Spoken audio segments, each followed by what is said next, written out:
You can't expect me to delete my dating apps. I need options, she said while living in my apartment. So I gave her one option: move out. Now she finally knows what it's like to be replaced. Hey viewers, before we move on to the video, please make sure to subscribe to the channel and hit the like button if you want to see more stories like this. Thanks. When Tessa first moved in, it felt like we were taking the next step. Not a huge leap, just something natural. Her lease had ended, her roommate moved out suddenly, and she said she needed a few weeks to figure things out. I told her she could crash at my place until she got back on her feet. That was almost 8 months ago. I didn't mind at first. I liked having her around. I'd come home from work to her music playing, her messy bun, her laugh bouncing around the apartment. She brought life into my place. At least, that's how it felt in the beginning. She was different from me. I'm structured, steady, the kind of guy who sets reminders for everything. Tessa was spontaneous, always chasing something new, new friends, new hobbies, new experiences. I told myself that's what made us work. I grounded her. She pulled me out of my comfort zone. It sounded balanced in theory, but slowly, it started to feel like I was the only one keeping things standing. She didn't contribute to rent, which was fine at first since she was looking for a job. But her job search looked a lot like scrolling on her phone in my hoodie while I cooked. She said she was applying for marketing roles, but every time I asked how it was going, she'd wave her phone and say, "It's all about timing." She always had time for other things, though.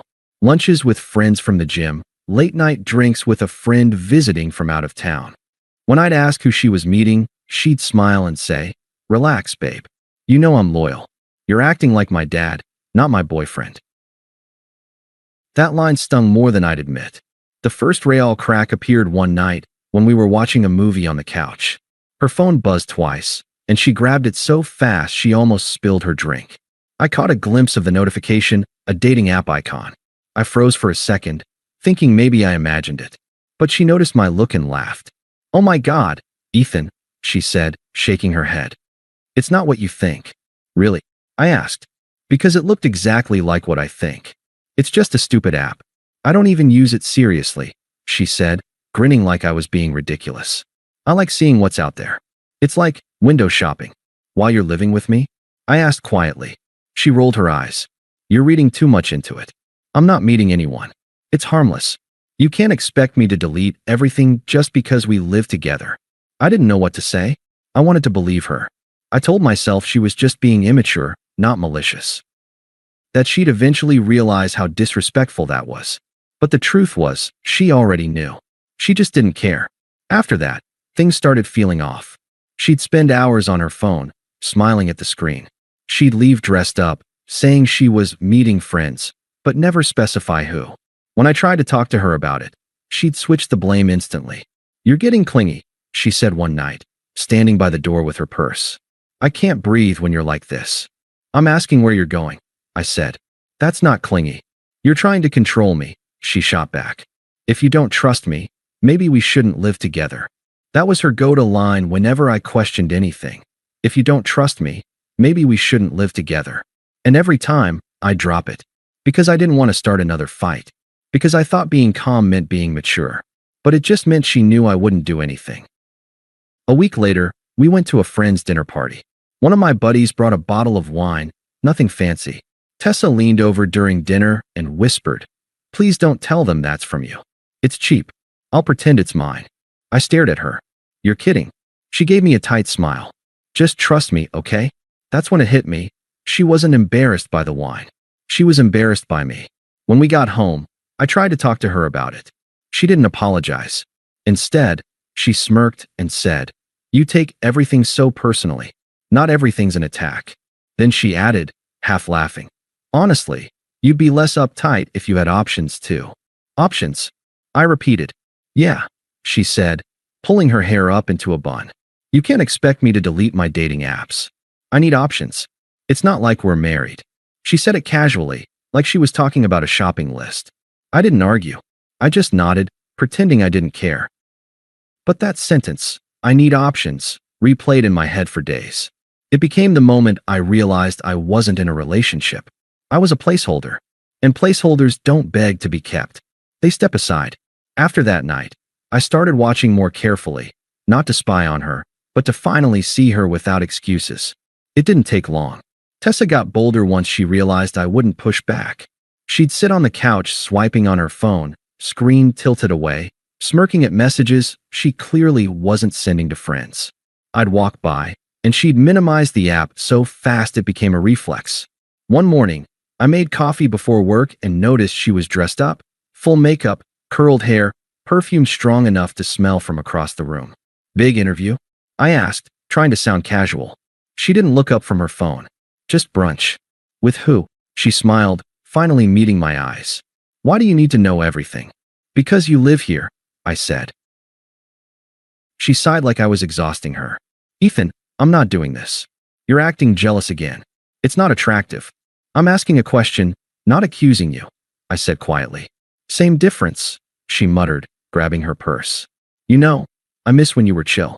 You used to be fun before you turned into this." She left before I could reply. The next few days felt like walking through fog. I was still working, still paying the bills, but mentally I was somewhere else. I kept thinking about that word, options.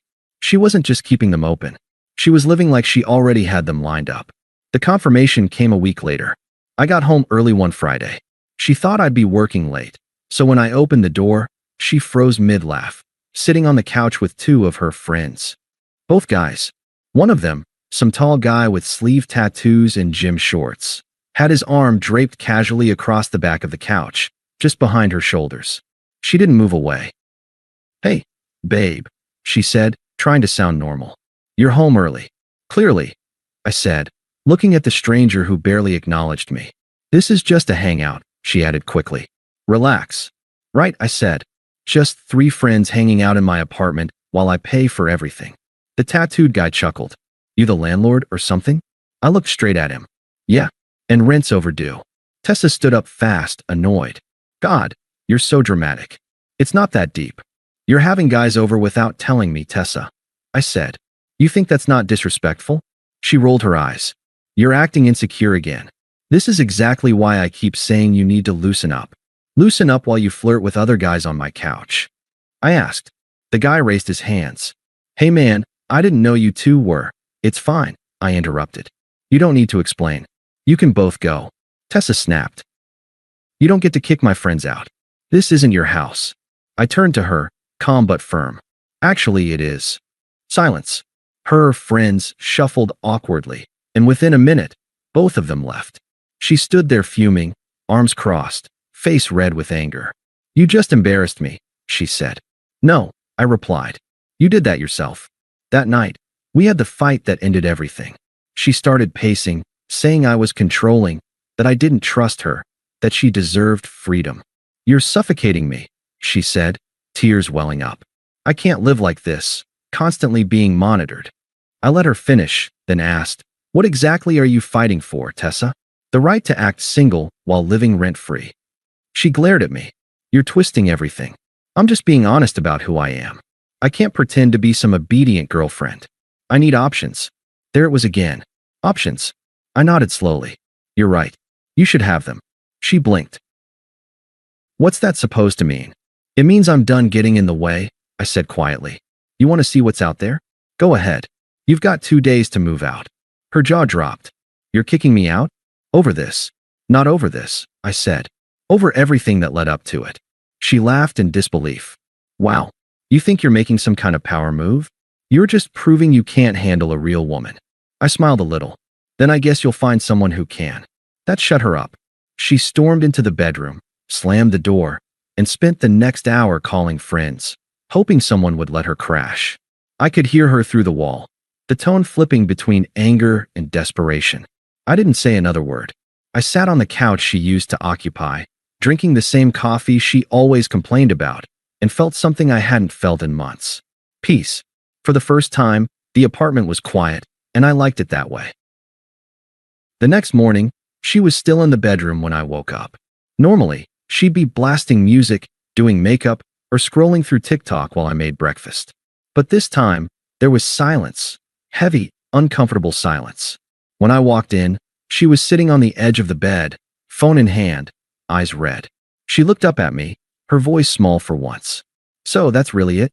You're just done?" "Yeah," I said. "I am." She shook her head slowly, forcing a laugh that didn't sound like one. You're seriously throwing away everything we built because you got jealous? Jealous. I repeated. Tessa, you brought other guys into my home. You flirted in front of me. You disrespected me every chance you got, and then acted like it was my fault for noticing. She crossed her arms. You're overreacting. None of that meant anything. I just wanted attention, okay? You stopped making me feel special. So you replaced it with validation from strangers? I asked. She groaned, rolling her eyes. You just don't get it. Every girl wants to feel desired. You got too comfortable. I leaned against the doorframe. You know what's funny? You keep saying I don't make you feel special, but you never once asked what I needed. Not once. Everything's been about you since day one. Her voice cracked. You're being cruel right now. I'm being honest, I said. You wanted freedom, Tessa. I'm giving it to you. She tried a softer approach after that. Her tone changed, the fake confidence melting away. Ethan, wait, she said. Can we just talk about this like adults? You don't have to kick me out. Maybe we just need some space. I stayed quiet, packing my gym bag with a few essentials. I can do better, she continued, stepping closer. I'll stop talking to those guys. I'll delete their numbers. Just don't do this right now, please. I zipped the bag and finally met her eyes. Tessa, I've already made peace with it. You don't need to perform. Her lip trembled. I'm not performing. I'm trying to fix things. No, I said, voice calm but firm. You're trying to avoid the consequences of things you chose to do. She didn't respond right away. She just stood there, looking lost, realizing I wasn't bluffing. Then the anger came back, sharp and defensive. You think you're some perfect guy? She snapped. You're boring, Ethan. You don't take risks. You don't know how to have fun. That's why I had to find excitement elsewhere. You made me do this. I picked up my keys. Then you should thank me for setting you free to go find more excitement. Her jaw dropped. You're really walking out. I nodded. No more fights, no more lectures. You can keep the apartment for the weekend. I'll come back Monday to make sure you're gone. She laughed bitterly. You'll regret this. You're not going to find anyone who puts up with you. I'm not looking for anyone, I said. That's the point. I left before she could answer. The hallway outside my apartment felt like fresh air for the first time in months. Every step I took toward the elevator made me feel lighter. By the time I reached my car, I wasn't angry anymore. Just done. That night, I stayed at a friend's place, an old coworker who'd seen me struggle through this relationship. When I told him what happened, he just nodded like it was inevitable. About time, man, he said. She's been using you since day one. I didn't argue, because deep down, I knew he was right. I just didn't want to admit it until I saw it for myself. Over the weekend, she called. 5 times, then 10, then 20. Her first few voicemails were angry, blaming me, accusing me of ruining her life. Then the tone shifted to sad. Apologies, promises, tears. By Sunday night, I stopped listening altogether. When I came back Monday, she was gone. Her closet was empty, a few random things left behind, a hairbrush, an old hoodie, a pair of heels. There was a note on the counter. You didn't have to do this. I hope you're happy alone. I folded it, tossed it in the trash, and started cleaning. It was strange how quiet the place felt without her. No perfume lingering in the air, no music, no constant buzzing from her phone. Just silence. But this time, it wasn't lonely. It was peaceful. And when I finally sat down on that couch, the same one where she flirted with other men, I smiled. She got her freedom. I got my peace. The first week without her was quieter than I expected, but in a good way. I went to work, hit the gym, actually slept through the night for once. No fights. No drama. Then the messages started. At first, they were casual check-ins. Hey, how are you? Just wondering if we can talk. Can I come get the rest of my stuff? I replied only once, Monday after 6. I'll be home.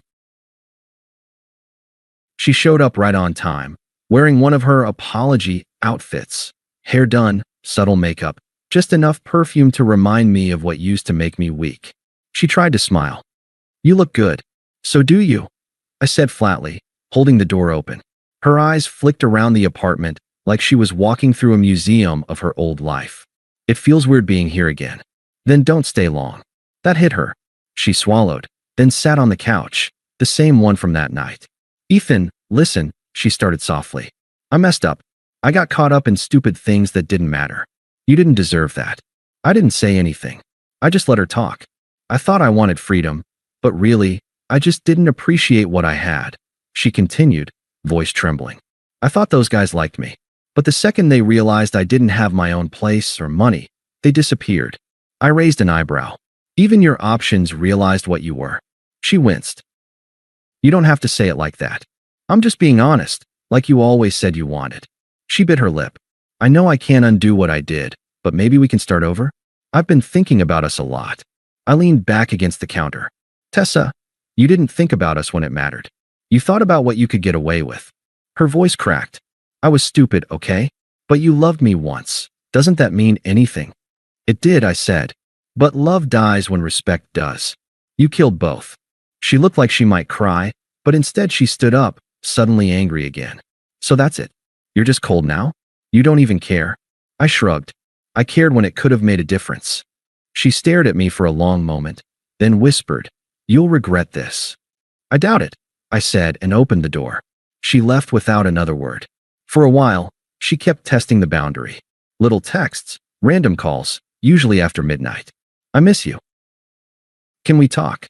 Please answer. Then, one day, a mutual friend texted me. Bro, you won't believe this. Tessa tried talking to her ex again.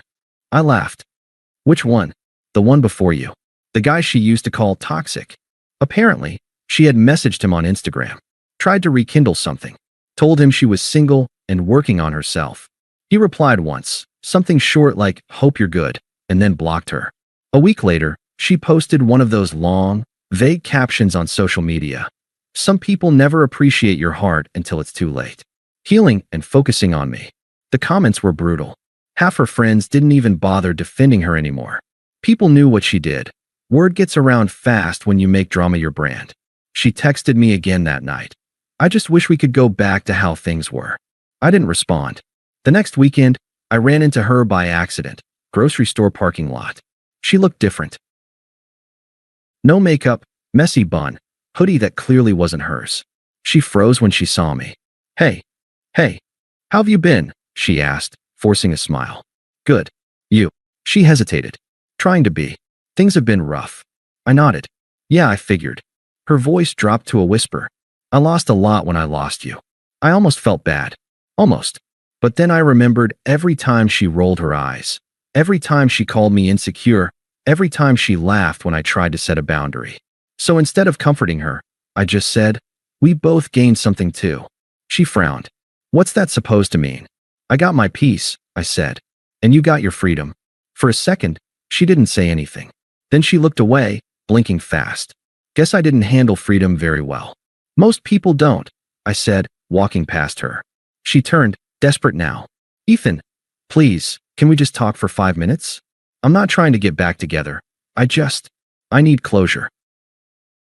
I looked at her one last time. You already got it. You just didn't like the ending. And with that, I walked away. That was the last time I saw her.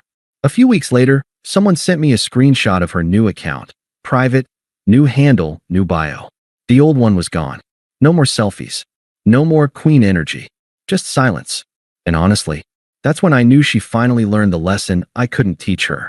You can play with people's hearts all you want, until everyone finally stops playing back. It's been about 8 months since that parking lot moment, the last time I saw Tessa in person. It's strange how someone can once dominate your entire mind, and then slowly fade into a background noise you don't even notice anymore. That's what happened with her. The text stopped, the call stopped, and honestly, I forgot to even check if she'd try again. I moved to a new apartment across town. Nothing fancy, but quiet, clean, and mine. My mornings are peaceful now. I make coffee, read, hit the gym before work. The version of me that existed back then feels like another person entirely. People ask sometimes if I'd ever take her back. I always laugh a little, because it's such a pointless question. You can't take back something that already proved it wasn't yours. About 2 months ago, a mutual friend, Rachel, invited me to a small housewarming party. I almost didn't go. I wasn't in the mood for small talk. But she mentioned a few old friends would be there, so I figured why not. When I got there, I saw her almost immediately. Tessa. She was standing near the kitchen, pretending to laugh at something, clutching a half-empty glass like it was an anchor. Her hair was shorter, and she'd lost that shiny confidence she used to weaponize. She looked like someone who hadn't slept well in weeks. Our eyes met for half a second before she quickly looked away. I just smiled politely and went to greet the others. Halfway through the night, Rachel whispered, "She didn't know you'd be here. She looked like she saw a ghost when you walked in." I laughed softly. Then I guess the ghost finally found peace. Later, as I was getting ready to leave, Tessa approached me. She waited until I was putting my coat on. "Ethan," she said, voice quiet. "Can we talk for a second?" I paused, looked around. Everyone else was laughing in the living room. "Sure. What's up?" She shifted nervously. I wanted to say I'm sorry. For everything. I was selfish, and I treated you horribly. I didn't realize what I had until it was gone." Her tone was flat, not fake, but hollow, like she'd practiced this in the mirror too many times. I nodded. "I appreciate you saying that." She bit her lip. "I really mean it. You were the only person who actually cared about me. Everyone else just wanted something." I stayed quiet, letting her keep talking. "I thought I'd be happier," she continued. "But every guy after you just made me feel smaller. I pushed away the one person who actually made me feel safe." I looked her dead in the eye. "You didn't push me away, Tessa. You threw me out. There's a difference." Her face fell. "I know. I regret it every day." "You should," I said simply. That made her blink. She probably expected me to say something comforting, something soft. But I wasn't there to make her feel better about her own mistakes. She sighed shakily. I keep thinking about what it would have been like if I hadn't messed up. If we just worked things out." I slipped my hands in my pockets. "We did work things out, just not the way you wanted. I learned who I am without you. And that's the version that's actually happy." She swallowed hard. "So, there's really nothing left to say, huh?" "There's nothing left to fix," I corrected. "Some things are just done." For a long second, she stared at me, eyes glistening. "I really miss you." I smiled politely. "I hope you find someone worth missing less." Her eyes filled with tears, but I walked away before she could say anything else. I haven't seen or heard from her since that night. But I did hear through the grapevine that she moved back in with her parents for a while. Apparently, one of the guys she was seeing ended up cheating on her, and the fallout wrecked her pretty badly. People always say karma isn't real, but I think it's more subtle than that. It's not about cosmic punishment. It's about the universe letting you taste your own medicine through someone else's hands. She finally got to see what it's like to be replaced, to be lied to feel disposable. And that's not something I need to celebrate. It's just what happens when someone keeps burning bridges and acting surprised they're stranded. As for me, I'm doing better than ever. I've been promoted, started traveling a bit for work, and reconnected with people I'd lost touch with when I was constantly walking on eggshells around her. There's someone new in my life. Nothing serious yet, but it feels healthy. No games, no power struggles, no guilt trips disguised as honesty. Just peace. Sometimes, when I think about the whole thing, I realize I don't even hate her anymore. She was the wake-up call I needed. She taught me that love without respect is just self-destruction dressed up as devotion. And when I finally stopped trying to fix her chaos, my life stopped being chaotic. So no, I don't want her back. I don't miss her voice. I don't wonder how she's doing. She became a lesson, and lessons don't belong in your future. They belong in your past, where they did their job and stayed there. And that's exactly where Tessa is now. Thanks for watching. Make sure to subscribe to the channel and hit the like button. What do you think about this story? Share it in the comments.